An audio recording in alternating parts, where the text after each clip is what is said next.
Today, we're going to talk about travelers and journeys. One of the unique things about our product is how you add people into every journey that you build in 50 Skills Journeys. Those people we call travelers. Let's get into it. Any journey is built up of two components. The first one is the traveler, and the second one is the journey itself. This here, for example, is a journey that's been built in 50 Skills Journeys. The journey has a couple of actions put together, but in order to run the journey, you need to add a traveler to the journey itself.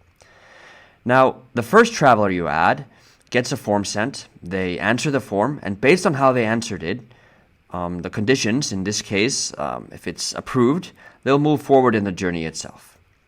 The next traveler gets added to it, and again, based on how they answer it, it might go a different way, etc., until you've added all the travelers to this particular journey.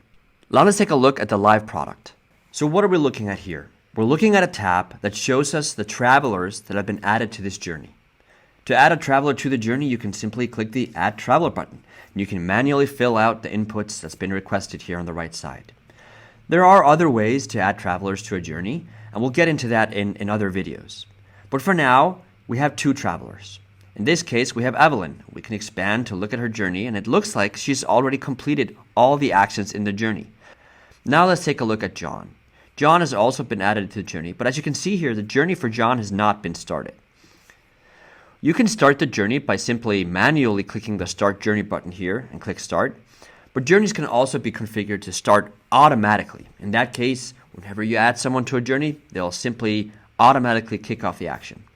But for demonstration purposes, we're going to show you how this journey can be started, either from clicking here or the other option by clicking John's name, and then you can view exactly what will happen for John when you start the journey. Let's click Start. The journey has been started, and seconds later, the first action will take place. In this case, sending out the form. John's supervisor just got a form sent requesting them to approve this particular request. You as an admin that has access to this, you can click the action, you can see what was sent to the supervisor, and you can even copy the link to the form itself and take a look at how it looks like. Or if John's supervisor hasn't answered it for some reason, you can simply resend the form. But let's take a look at the form itself. This is just a simple demo form. Form can have any size and shape, but in this case, it's simply a basic approval, approve or not approved. In this case, for John, it's not approved. So let's send those answers in. As soon as the answers have been sent in, the journey updates for John. John's supervisor got a form. It wasn't approved.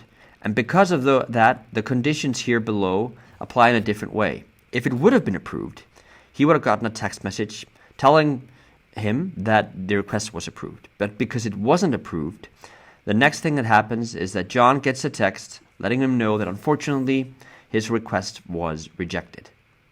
By clicking on a journey, you can easily get an overview of how travelers are progressing through the journey. For example, if you have dozens of people going through an onboarding journey, they might progress in a different way.